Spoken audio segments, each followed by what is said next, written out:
सिद्धाणं नमो आयरीयाणं नमो वज्रायाणं नमो लोय सवसाहुणम। अनंतानंत परम सिद्ध भगवान की जय। 1008 श्री आदिनाथ भगवान की जय। अंतिम तीर्थेश भगवान महावीर स्वामी की जय। आचार्य भगवान गुरुवर श्री विशुद्ध सागर जी महाराज की जय। मुनि श्री सुप्रभ सागर जी महाराज की जय। मुनि श्री प्रणत सागर जी महाराज की जय। मुनि श्री सौम्य सागर जी महाराज की जय। जय जन बंधुओं, आप हम सब यहाँ उपस्थित हुए हैं लोकप्रिय कार्यक्रम सम्यक समाधान के माध्यम के लिए। सम्यक समाधान एक ऐसा कार्यक्रम, एक ऐसा प्लेटफॉर्म, एक ऐसी सुविधा जिसके माध्यम से हम सभी लोग अपने मन में उठने वाले जो विकल्प है उन विकल्पों का सम्यक समाधान प्राप्त कर रहे हैं। और यह हमारा सभी का सौभाग्य है, परम सौभाग्य है कि साक्षात पंचम परमेष्ठी साधु परमेष्ठी के मुखारविंद से हम सभी लोग इस सम्यक समाधान कार्यक्रम का एवं अपने विकल्पों का सम्यक समाधान पान कर रहे हैं। कितने महान पल होते हैं जिस पल में अपने मन में उठने वाली जो अज्ञानता है, जो विकल्प है, उस विकल्पों का समाधान हमें प्राप्त होता है। और इस समाधान को देने वाले कोई नहीं, श्रवण मुनि सुप्रभ सागर जी है। मुनिषि के मुखारविंद से हम सभी लोग प्रतिदिन ये कार्यक्रम एवं सम्यक समाधान का पान करते हैं और अपने मन में उठने वाले विकल्पों का समाधान प्राप्त करते हैं। प्रतिदिन यह कार्यक्रम टीवी के माध्यम से, यूट्यूब के माध्यम से, फेसबुक के माध्यम से आप सभी तक पहुंचाया जाता है एवं उसके माध्यम से आप सभी लोग लाभान्वित भी हो रहे हैं और उनके माध्यम से आपके विकल्प भी हम तक पहुंच रहे हैं।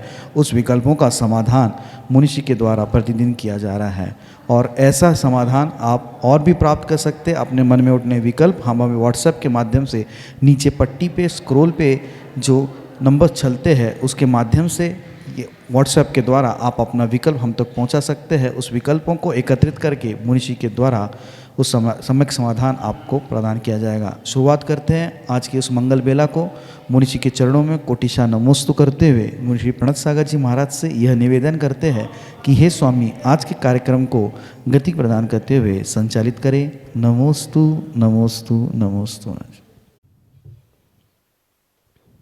ओम नमः सिद्धेभ्य। नमः श्रीवर्धमानाय निर्धूतकलिलात्मने सालोकानां त्रिलोकानां यद्विद्यादर्पणायति यद्विद्यादर्पणायति। पंच परमेष्ठी भगवान की जय। परम पूज्य आचार्य भगवंत गुरुवर विशुद्ध सागर जी मुनि महाराज की, परम पूज्य मुनि श्री सुप्रभ सागर जी महाराज जी की।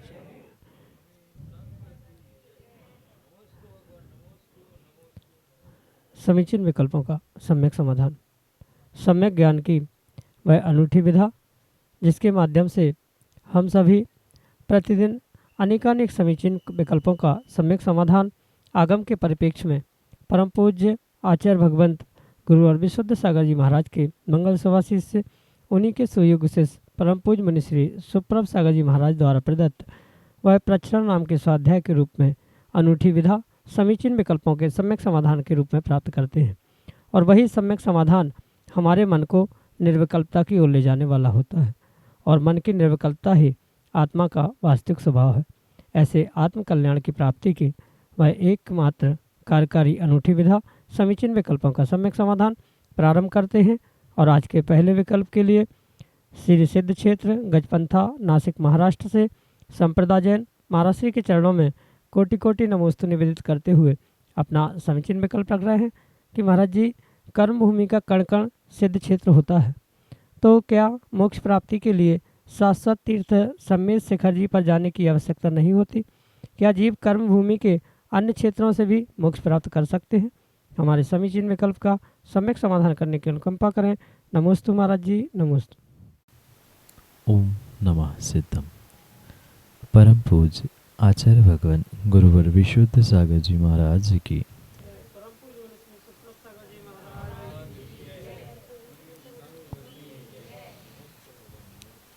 कर्मभूमि का कण कण सिद्ध क्षेत्र सा नहीं अपितु वास्तव में वह सिद्ध क्षेत्र ही माना जाता है। क्योंकि आगम प्रमाण से हमें ये विशेष बात समझने योग्य है कि जो कर्म भूमि से युक्त या मनुष्य क्षेत्र जिसे कहा जाता है, वह 2.5 द्वीप का प्रत्येक कण कण सिद्ध क्षेत्र के रूप में ही पूजा जाना चाहिए। इसके लिए तर्क और प्रमाण यह समझना होगा कि जो सिद्धशिला 45 लाख योजन की है, उतने ही 45 लाख योजन का यह मनुष्य क्षेत्र भी है, जहाँ से जीव मुक्ति को प्राप्त करते हैं। ये परम सत्य है कि कर्म भूमियाँ जीव ही मोक्ष को प्राप्त करते हैं उस भव से, पर जरूरी नहीं है कि मात्र जो 15 कर्म भूमियाँ कही है वही से निर्वाण हो। जो 45 लाख योजन की सिद्धशिला है, वह 45 लाख की सिद्धशिला पूर्ण रूप से उस अनंतानंत सिद्ध भगवंतों से खचाखच भरी हुई है। और शायद ये भी आप बहुत अच्छे से जानते हैं कि सिद्ध भगवान जिस भूमि से मुक्ति को प्राप्त करते हैं, या जीव जिस स्थान से कर्मों का नाश करते हुए सिद्धत्व को प्रकट करता है, वह ईशुगति से सीधे ही पहुंचकर सिद्धशिला पर जाकर विराजमान हो जाता है। और ये भी जैसे कि अभी मैंने कहा कि सिद्धशिला का कोई भी स्थान वर्तमान में भी रिक्त नहीं है, पीछे भी रिक्त नहीं था और आगे भी रिक्त रहने वाला नहीं है। अनंतानंत सिद्ध एक में अनेक होकर वहाँ विराजमान हो रहे हैं। तो स्वाभाविक रूप से ये समझना होगा, जब ऊपर के 45 लाख योजन की वह सिद्धशिला सिद्धों से पूर्ण भरी है, तो उसके बराबर नीचे का जो 45 लाख योजन का 2.5 द्वीप मनुष्य क्षेत्र माना जाता है, उसके कण कण से वह जीव मुक्ति को प्राप्त हो चुके हैं। तभी जाकर वह सिद्धशिला सिद्धों से अनंतानंत सिद्धों से खचाखच भरी हुई है। इसलिए मात्र कर्म भूमि के ही कण कण नहीं, अपितु वास्तविकता यही है कि 2.5 द्वीप का प्रत्येक कण, प्रत्येक क्षेत्र, प्रत्येक भूमि ही मोक्ष प्राप्ति के लिए निमित्त बनने से, बहिरंग अधिकरण होने से वह पूर्ण रूप से पूज्य है। और इसी कारण से ये 2.5 द्वीप को विशेष मान्यता या विशेष पूज्यता भी प्राप्त की जाती है। साथ में ये ध्यान रखें कि किसी जीव को मुक्ति प्राप्त करने के लिए, सिद्धत्व प्राप्त करने के लिए किसी भी प्रकार से किसी सिद्ध क्षेत्र पर जाने की आवश्यकता नहीं है। वह जहाँ पर बैठकर निर्ग्रंथ मुनिराज ध्यान साधना की आराधना करते हुए कर्मों का नाश करते हैं, वही स्थान उनके लिए सिद्ध शिला पर पहुंचाने के लिए निमित्त भूत सिद्ध स्थान, सिद्ध क्षेत्र बनता है। सिद्ध क्षेत्र बनने से कोई वहां जाकर सिद्ध नहीं बनते हैं, अपितु जहां से सिद्ध बने जाते हैं उसी भूमि को सिद्ध क्षेत्र कहा जाता है। इसलिए ये ध्यान रखें कि कर्म भूमि के किसी अन्य क्षेत्र में या किसी सम्मित शिखर जैसे शाश्वत तीर्थराज पर पहुंचकर ही निर्वाण प्राप्त किया जाता है, ऐसा नहीं है। व्यक्ति जो मुनिराज बनते हुए अगले गुणस्थानों पर अग्रसर होते हैं, वह गुणस्थानों को प्राप्त करते हुए, यानी 13वें 14वें गुणस्थान की साधना अंतिम शुक्ल ध्यान को प्राप्त करते हुए कर्मों को नाश करते, जिस भूमि से मुक्ति को प्राप्त करते हैं, ईशुगति से सीधे ऊपर जाते हैं, तो वह भूमि हो, चाहे जल स्थान हो, जल हो, समुद्र हो, वे प्रत्येक स्थानों से मुक्ति को प्राप्त होते। शायद इसी विषय में कुछ दिन पहले ही प्रश्न का उत्तर देते हुए मैंने समझाने का प्रयास किया था कि पूर्व जन्म के जो व्यंतर आदि जीव, जो पूर्व जन्म के संबंधी या पूर्व जन्म से कुछ उनसे संबंध रखने हुए वैरी जीव थे, उनके निमित्त से वे व्यंतर बनकर उनको अन्यत्र उपसर्ग करते हुए उठाकर समुद्र आदि के ऊपर छोड़ते हैं, और उसी समय पर वह ध्यान की विशुद्धि के माध्यम से वह मुक्ति को प्राप्त करते हैं। तो वह स्थान समुद्र के ऊपर का भी क्यों ना हो, वहीं से मुक्ति प्राप्त होने से, वहीं से सिद्ध शिला पर पहुंचते हुए वह सिद्ध क्षेत्र के रूप में माना जाता है। ये सभी आगम के प्रमाणों को समझते हुए ये निर्णय करें कि किसी भी प्रकार से किसी सिद्ध क्षेत्र पर पहुंचने से सिद्धि, निर्वाण मोक्ष प्राप्ति नहीं होती है, अपितु वह शुक्ल ध्यान के एक एक पायों को यानी पहले, दूसरे, तीसरे और चौथे शुक्ल ध्यान की विशेष साधना करने से ही वह पूर्ण रूप से सिद्धि या मोक्ष प्राप्त होता है। क्योंकि पूज्यपाद स्वामी ने जो तत्वार्थ सूत्र की टीका करते हुए अपने सर्वार्थ सिद्धि ग्रंथ में इसका विशेष खुलासा करते हुए कहा है कि अधिकरण अंतरंग में अगर देखा जाए तो आत्मा ही मुक्ति का अधिकरण है और बहिरंग में ये ढाई द्वीप मुक्ति का अधिकरण सिद्ध शिला की प्राप्ति के लिए अधिकरण स्वीकार किया जाता है। तो ये परम सत्य समझे कि मोक्ष प्राप्ति के लिए किसी सिद्ध क्षेत्र पर नहीं जाया जाता, अपितु जहाँ बैठकर वह 14वें गुणस्थान से वह जीव मुक्ति को प्राप्त होता है, वही अपने आप सिद्ध क्षेत्र बन जाता है। यही आपके लिए सम्यक समाधान।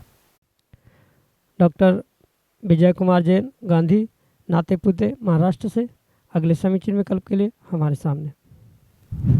वह स्वामी नमस्तु नमस्तु नमस्तु नमस्तु। मेरी जिज्ञासा यह है कि अभी जो 24 तीर्थंकर विद्यमान है उनके जो चिन्ह है उनमें कहीं चिन्ह है वो जो तीर्थ जीवन के क्यों होते हैं, उसमें कहीं हिंसक है कहीं अहिंसक है, उसका समाधान कीजिए। नमस्तु भगवान, नमस्तु नमस्तु नमस्तु। 24 तीर्थंकर भगवंतों के जो वर्तमान 24 के निमित्त से उनके जो चिन्ह लांछन बनाए जाते हैं वह मात्र तिर्यंश ही नहीं अपितु कुछ ऐसे भी चिन्ह आपने शायद देखे होंगे, जैसे साथिया है, वज्रदंड है। तो ये कोई तिर्यंश नहीं है, ये तो अजीब है। और साथ में ये भी समझे कि ये जो भी चिन्ह बनते हैं या बनाए जाते हैं पूर्ण रूप से जो भगवान बालक का जन्माभिषेक पांडुकशिला पर होता है, वहाँ सौधर्म जब उस बालक का अभिषेक करता है तब जो तीर्थंकर बालक के पैरों के अंगूठे पर जो सामान्य रूप से चिन्ह बना होता है उसको ही उन तीर्थंकर भगवान की पहचान कराने के लिए चिन्ह की घोषणा करता है। वहाँ कोई जैसे बिल्कुल हम प्रतिमाओं पे शेर बनाते हैं ऐसा कोई शेर बनाया नहीं होता है या अन्य कोई ऐसा पूर्ण रूप से चिन्ह नहीं होता।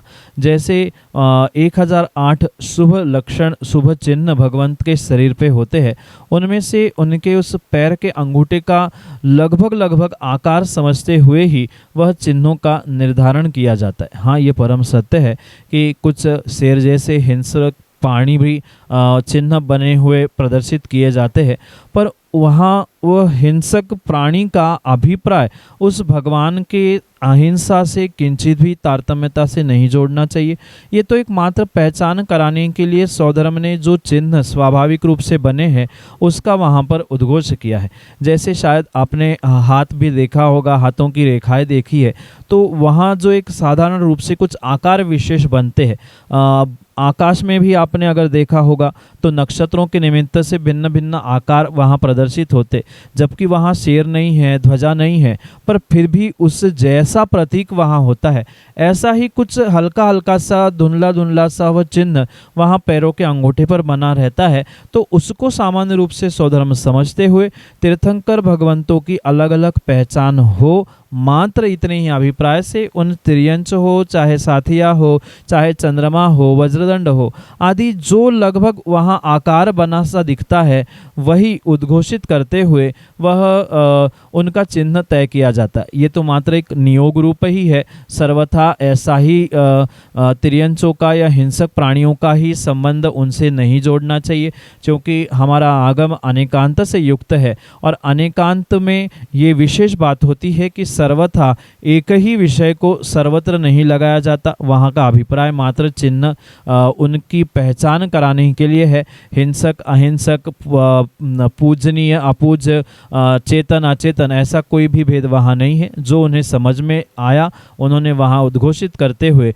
नियोग रूप उनका वैसा ही चिन्ह प्रदर्शित करते हुए वह विशेष रूप से बताया है। यही आपके लिए सम्यक समाधान। महावीर मेहता, नातेपुते, महाराष्ट्र से अगले समीचीन विकल्प के लिए हमारे सामने। भवस्वामी नमस्तु नमस्तु नमस्तु। मेरी ये जिज्ञासा है कि इस पंचम काल में यहाँ से विदेह क्षेत्र में जा सकते हैं क्या?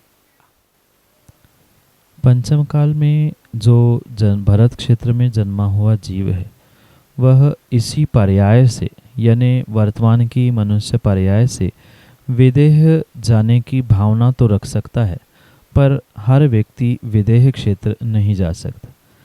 कहने का तात्पर्य यह है कि मनुष्य बनकर वर्तमान में जो भरत क्षेत्र आदि में पंचम काल में जीव जन्म लेता है वह इसी ही जन्म में मनुष्य बनकर विदेह क्षेत्र के तीर्थंकरों को दर्शन करने का सौभाग्य सामान्य रूप से प्राप्त नहीं कर सकता, क्योंकि जो जितना विशेष पुण्यात्मा होता है उसके नियोग से ही ये कार्य सिद्ध होते हुए देखने में आते।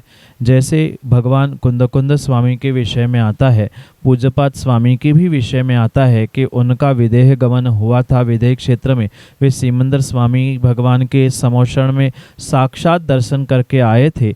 तो ये कुछ विशेष पुण्यात्मा के ही नियोग से होना संभव है, अन्यत्र सामान्य जीवों की परिप्रेक्ष्य में अपेक्षा से भरत क्षेत्र से विदेह क्षेत्र आदि वर्तमान में पहुंचना संभव नहीं है, क्योंकि जितनी पुण्य की विशेषता उन जीवों के पास थी या पिछले कालों के जीवों के पास थी, वह किसी भी प्रकार से वर्तमान के पंचम काल के जीवों में वह पुण्य की विशेष महिमा नहीं होने से वह भरत क्षेत्र से विदेह क्षेत्र में मनुष्य इसी पर्याय से नहीं पहुंच सकता। हाँ, अगर आपका ये विकल्प है कि भरत क्षेत्र में मनुष्य पर्याय के अंत में यानी मृत्यु के बाद अगर विदेह क्षेत्र पहुंचना है तो वो कचित कदाचित संभव हो सकता है, पर यह भी ध्यान रखें कि मनुष्य से मनुष्य बनते समय जीव कभी भी सम्यक के साथ गमन नहीं करता। उसे भरत क्षेत्र से विदेह क्षेत्र में यानी दूसरी पर्याय को प्राप्त करने के लिए अगली पर्याय में विदेह क्षेत्र में जन्म लेने के लिए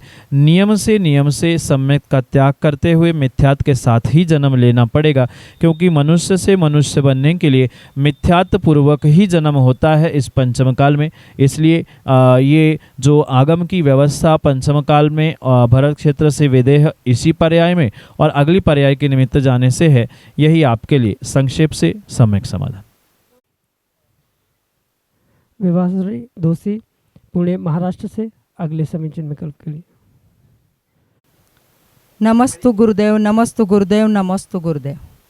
मेरा प्रश्न ये है कि जब दो व्यक्ति, वो चाहे सास बहू हो या चाहे भाई भाई हो या चाहे बहन हो या फ्रेंड्स हो, कुछ भी हो, लेकिन उन दोनों में दोनों व्यक्ति अगर अच्छे हैं, वो दोनों संस्कारी है, फिर भी कभी कभी उनमें कई तरह के झगड़े होते हैं, विकल्प आते हैं, ये ऐसा क्यों होता है और ऐसी परिस्थिति में क्या करना चाहिए, इसका हमें निवारण दीजिए इस प्रश्न का।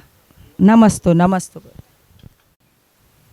दो व्यक्ति, दो जीव, सगे संबंधी होना, अच्छे मित्र, दोस्त या कोई भी रिश्ता उन दोनों के बीच में क्यों ना हो और वह कितने भी अच्छे संस्कारित क्यों ना हो, पर जो जितने अच्छे करीबी संस्कारित होने पर भी अगर कुछ अनबन या कुछ कभी कभार झगड़े की स्थिति भी वहाँ अगर उद्घाटित होते हुए दिखने में आ रही है, तो ये परम सत्य समझे कि वह उस समय पर उनके वह पूर्व जन्म के कषायों के या कर्मों के संस्कार ही उद्घाटित होते हैं, जिस कारण से ऐसे नियोग स्वाभाविक रूप से बनते। क्योंकि ये सगे संबंधी बने हैं तो ये तो स्वाभाविक सी बात है कि कर्मों का कहीं ना कहीं वहाँ पर संबंध था। वे ही दो जीव भाई भाई बनकर, सास बहू बनकर या दोस्त बनकर एक साथ एकत्रित क्यों हुए? वह कर्मों का पूर्व जन्म का नियोग ही ऐसा था कि ऐसे सगे संबंधी बने, संस्कारित थे, पर वह पूर्व जन्म का ऐसा ही कुछ कर्मों का नियोग होगा कि वे संस्कारित होने पर भी, इतना सब कुछ अच्छा बर्ताव होने पर भी क्वचित कदाचित कुछ ऐसी विसंगति या कुछ विषमताएं, कुछ विषम परिस्थिति बनती है, तो वहाँ मात्र और मात्र तीव्र कर्म का उदय ही समझने की आवश्यकता है। अन्यथा संस्कारित होने वाले और एक साथ एक थाली में भोजन करने वाले दो भाई लड़ाई झगड़ा कर रहे हैं तो तो ये उनके तीव्र पिछले पाप कर्म का उदय एक साथ आने के कारण से ही होता है। पर ये भी ध्यान रखें, जब दोनों जीवों का पाप कर्म का उदय एक साथ उदय में आता है तभी ये कार्य होता है। नहीं तो कभी कभार एक व्यक्ति का मतलब एक जीव का अगर तीव्र कर्मोदय और दूसरे का नहीं है तो दूसरा शांत बैठ जाता है, लड़ाई नहीं हो पाती है, या पहला शांत हो जाता है तो दूसरा बोलता है। तो वह जो विसंवाद था वो बृहद रूप से या बड़े रूप से नहीं होता, क्योंकि माना कि एकाध का ही तीव्र कर्म का उदय था, दूसरे समझदारी से चुपचाप बैठ के उस झगड़े को छुड़वा देता है, या बहुत सारी ऐसी परिस्थिति बनती है।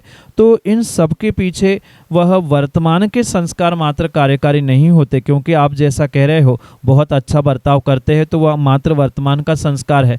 और पूर्व जन्म का जैसे ही तीव्र पापोदय उदय में आता है, तीव्र कर्म उदय में आता है, जीव अपना विवेक, अपना ज्ञान, अपनी बुद्धि, अपने संस्कार, अपने संबंध तत्क्षण भूल जाता है और वह विसंवाद करता है। और फिर कुछ क्षण बाद, कुछ समय बाद पुनः जैसे कर्मोदय उपशम को प्राप्त होता है, कुछ विवेक उसके भीतर से जागृत होता है, अरे ये तो मेरी बहन है, ये तो मेरा भाई है, ये मेरी माँ है। ऐसे पुनः कुछ संस्कार जब उद्घाटित होते हैं, कर्म का उपशम हो जाता है, तीव्र कर्म मंद या मध्यम अंशों में पहुंचता है, वह पुनः विवेक जागृत होते हुए वे परिस्थिति अपने आप सामान्य रूप होते हुए पुनः वे अच्छे मित्र बनते देखे जाते हैं, पुनः संबंध भी अच्छे बनते देखे जाते हैं। तो इसके पीछे संसारी जीवों का जो मुख्य कारण है वह मात्र कर्मोदय, और वो भी तीव्र कर्मोदय ही हो सकता है। तभी ऐसी परिस्थितियाँ सभी समाज, घर, परिवार, देश, राष्ट्र आदि में बनते हुए देखी जाती। और ऐसी परिस्थिति में अगर ये समझ में आए कि ये हमारा अच्छा मित्र है तो स्वाभाविक बात है कि तुरंत ही वह विसंवाद बंद हो जाए। पर ऐसी परिस्थिति में अगर दो जीवों में से किसी एक ने भी थोड़ा सा भी विवेक धारण करने का, कुछ शांति ग्रहण करने का पुरुषार्थ किया तो वह जो विसंवाद है वह बहुत बड़े रूप पर नहीं हो सकता है।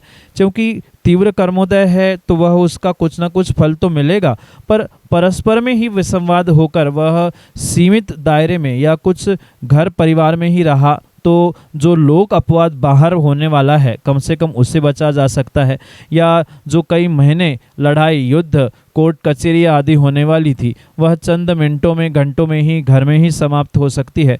तो दोनों में से किसी एक को नियम से इसके प्रति विवेक रखते हुए शांत होने की आवश्यकता है, तभी ये परिस्थिति संभल सकती है, अन्यथा नहीं। यही आपके लिए सम्यक समाधान।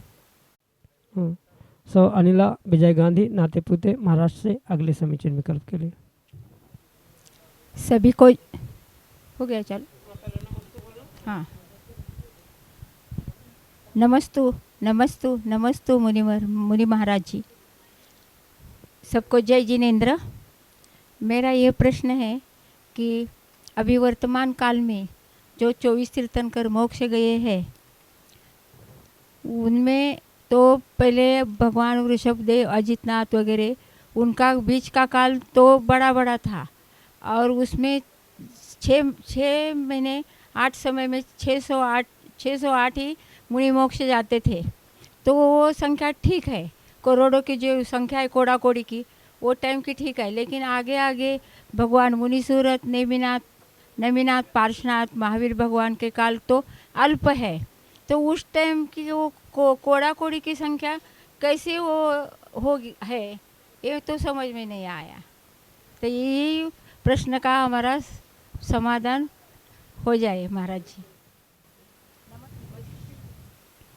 ये परम सत्य है कि 6 माह 8 समय में 608 जीव मुक्ति को प्राप्त होते हैं, और प्रत्येक तीर्थंकर भगवंतों के काल का जो वर्गीकरण या समय विभाजन किया गया है वह उनके आयु के प्रमाण से ही बराबर है। वह कम ज़्यादा है ये भी शायद हर व्यक्ति को ज्ञात है, पर जो सामान्य रूप से ये सम्मेद शिखर आदि के निमित्त से जो सुनने में आता है कि अमुक टोंक से इतने करोड़, कोड़ा कोड़ी, इतने लाख आदि आदि जो मुनिराजों के निर्वाण गमन का प्रमाण प्राप्त होता है, मुक्ति का प्रमाण प्राप्त होता है, वहाँ दोनों विषयों को हमें पूर्ण रूप से भिन्न भिन्न समझने की आवश्यकता है। एक संख्या काल को मद्देनज़र रखते हुए या काल को प्रमाण मानते हुए होती है और कुछ संख्या क्षेत्र स्थान की विशेषता से कही जाती है। जो समय शिखर की अर्घावली में जो प्रत्येक टोंक के निमित्त से ये संख्या निर्धारित की जाती है कि मुनि सूरतनाथ भगवान के टोंक से इतने गए, नमीनाथ भगवान से इतने कोड़ा कोड़ी, या जितने भी वर्तमान के 24 तीर्थंकरों के निमित्त से उन टोंकों के स्थान से निर्धारित होने वाले जीवों के निर्वाण की या उन निर्वाण को प्राप्त करने वाले जीवों की संख्या वहाँ पर है। ये विशेष अंतर यहाँ समझने की आवश्यकता है। हाँ, आगम में ये भी प्रमाण प्राप्त होता है कि प्रत्येक तीर्थंकर के शासन काल में कितने जीवों ने मुक्ति को प्राप्त कर लिया, पर जो सामान्य रूप से सम्यक शिखर के टोंकों की पूजा अर्घ्य में जो संख्या प्राप्त होती है वह काल विशेष से नहीं अपितु स्थान विशेष से समझने की आवश्यकता है। जब तक इन दोनों में पूर्ण रूप से भिन्नता या दोनों में विशेषता समझ में नहीं आएगी तब तक ये मन की भ्रांति दूर होने वाली नहीं है। हाँ, ये परम सत्य है कि तीर्थंकर भगवंतों का काल क्रम से कम होता गया। पारसनाथ भगवान से लेकर महावीर भगवान का काल सबसे अल्प रहा, पर ये भी ध्यान रखें कि वहाँ जो भी करोड़ या कोड़ा कोड़ी आदि संख्या हमें प्राप्त होती है वह स्थान विशेष की अपेक्षा से है, काल विशेष की अपेक्षा से नहीं। जब तक ये काल विशेष और स्थान विशेष की भिन्न भिन्न मान्यता समझ में नहीं आएगी तब तक ये भीतर की भ्रांति स्पष्ट होने वाली नहीं है। इसलिए पहले तो ये निर्णय करें, आगम का सिद्धांत भिन्न विषय है और सामान्य रूप से जो तीर्थंकर भगवंतों के उन विशेष टोंकों से जो निर्वाण को प्राप्त होने वाले जीवों की संख्या है वह भिन्न है। जैसे सम्यक शिखर को छोड़कर भी कुछ तीर्थंकर भगवान मुक्ति को प्राप्त हुए, तो वहाँ क्या उनके काल में ही पावापुरी से मोक्ष जाने वालों की संख्या है क्या? वहाँ आप उसका विशेष अध्ययन करते हुए समझने का प्रयास करें। वह स्थान विशेष से मुक्ति को प्राप्त होने वाले जीवों की संख्या है। पावापुर से जो मोक्ष गए हैं वह उस स्थान विशेष की महिमा है कि महावीर भगवान के साथ उस स्थान पर, क्योंकि हो सकता है वह उनके पहले भी वहाँ पर साधनारत हुए, वो मोक्ष चले गए, या उनके बाद में गए हो। जो आदिनाथ भगवान या अजितनाथ भगवान आदि के टोंकों से या शिखर जी के अन्य तीर्थंकर जो 20 तीर्थंकर वहाँ से मुक्ति को प्राप्त हुए, उनके उन टोंकों से जो जीव मुक्ति को प्राप्त होने वालों की संख्या है वह स्थान विशेष की अपेक्षा से समझे। काल उनका पहले तीर्थंकर का हो सकता है या 10वें तीर्थंकर का हो सकता है या 24वें भी तीर्थंकर का हो सकता है, क्योंकि वहाँ टोकों पर जो मुनिराजों की निर्धारित संख्या करोड़ कोटा कोड़ी या लाख हजारों में लिखी है वह क्यूमुलेटिव करते हुए, मतलब पूरे इस काल का एकत्रित करते हुए वह संख्या का निर्धारण है। मात्र एक तीर्थंकर से दूसरे तीर्थंकर का काल का प्रमाण वह किंचित भी नहीं है। इसलिए वह काल विशेष नहीं अपितु स्थान विशेष की अपेक्षा से पूरे 24 तीर्थंकर का जो काल एकत्रित किया जाएगा, मतलब आदिनाथ भगवान से लेकर तीर्थंकर महावीर स्वामी के काल तक जितने जितने उन स्थान विशेष से टोंकों से निर्वाण को प्राप्त हुए हैं उनका वहाँ एकत्रीकरण करते हुए सामूहिक रूप से वह संख्या का निर्धारण है। वहाँ काल का निर्धारण नहीं अपितु स्थान विशेष की अपेक्षा से इन संख्या का निर्धारण करते हुए ये विशेष हमें निर्णय करना होगा कि ये किसी एक तीर्थंकर, दो तीर्थंकर या 2-4 तीर्थंकरों के काल का गैप नहीं है, अपितु पहले तीर्थंकर से अंतिम तीर्थंकर के काल का जो निर्वाण का काल कहा जाता है उन पूरे कालों को एकत्रित करते हुए जो ये संख्या उन टोकों की विशेषता से कही गई है। इसलिए स्थान विशेष से और काल विशेष से संख्या की भिन्नता को समझते हुए ही आगम का निर्णय करें, यही आपके लिए सम्यक समाधान। जय जन बंधुओं, हम सभी लाभ ले रहे थे लोकप्रिय कार्यक्रम सम्यक समाधान का। प्रतिदिन यह कार्यक्रम 5:13 पे यूट्यूब चैनल सुप्रभ उवाच के माध्यम से प्रसारित होता है। मुनिषी सुप्रभ सागर जी का नाम सुप्रभ, वाणी का पर्यायवाची नाम उवाच, सुप्रभ उवाच, यस यूट्यूब चैनल के माध्यम से मुनिषी के प्रवचन एवं ये सम्यक समाधान प्रतिदिन प्रसारित होता है। आप सभी लोग चैनल को सब्सक्राइब करें एवं बेल आइकन को जरूर दबाएं ताकि नोटिफिकेशन के द्वारा आप सब चीज़ों को अप टू डेट रह सकते हो। प्रतिदिन मुनिषी के प्रवचन शाम को 7:40 पे जिनवार टीवी के माध्यम से प्रसारित होते हैं। आप सभी लोग घर बैठे मुनिषी के प्रवचन के लाभ जिनवाणी टीवी के माध्यम से ले सकते हैं। सम्यक समाधान यह कार्यक्रम प्रतिदिन ठीक 4 बजे अपने आदिनाथ टीवी चैनल के माध्यम से प्रसारित होता है। एक नया TV channel Adinath TV channel, जिसके माध्यम से यह सम्यक समाधान का प्रसारण ठीक 4 बजे होता है। आप सभी लोग घर बैठे टीवी के माध्यम से भी इस कार्यक्रम का लाभ लेते हुए अपने मन में उठने वाले विकल्पों का सम्यक समाधान प्राप्त कर सकते हैं। 8707548811 यह हमारा व्हाट्सएप का नंबर है। आप इस व्हाट्सएप के नंबर पे अपने विकल्प भेज सकते हैं एवं इस विकल्पों को एकत्रित करके मुनिषी तक पहुंचाया जाएगा और मुनिषी के मुखारविंद से हम सभी लोग उसका सम्यक समाधान प्राप्त करेंगे। अगर आप व्हाट्सएप से टाइप नहीं कर सकते हो तो एक कागज़ पेन पे अपना नाम, अपने शहर का नाम, अपना विकल्प लिख के उसकी फ़ोटो खींच के आप हमें व्हाट्सएप कर सकते हैं एवं उस फ़ोटो को व्हाट्सएप के द्वारा हम तक पहुंचा दें एवं उसके माध्यम से आप अपने विकल्प हम तक पहुंचा सकते हो। samyak.samadhan@gmail.com यह हमारी ईमेल की आईडी है। अगर आप ईमेल के माध्यम से आप अपने विकल्प भेजना चाहते हो, अपने ईमेल के माध्यम से अगर आप ज़्यादा उसको अपने विकल्पों को हम तक पहुंचाना चाहते हो तो हम अपने विकल्पों को आप जीमेल के माध्यम से samyak.samadhan@gmail.com इसके माध्यम से आप आपके विकल्प हमारे तक पहुंचा सकते हो। प्रतिदिन मुनिषी के प्रवचन 2:30 पे आदिनाथ टीवी चैनल के माध्यम से भी प्रसारित होते हैं। आप सभी लोग आदिनाथ टीवी चैनल के माध्यम से भी मुनिषी के प्रवचन का लाभ ले सकते हैं। आज के लिए इतना ही। ऐसे ही नाविन्यपूर्ण विकल्पों के साथ हम आप तक पहुंचते रहेंगे। तब तक आप देखते रहे सुप्रभुवाच। आप सभी को जय जिनेंद्र मुनिषी के चरणों में कोटिशा नमोस्तु नमोस्तु नमोस्तु।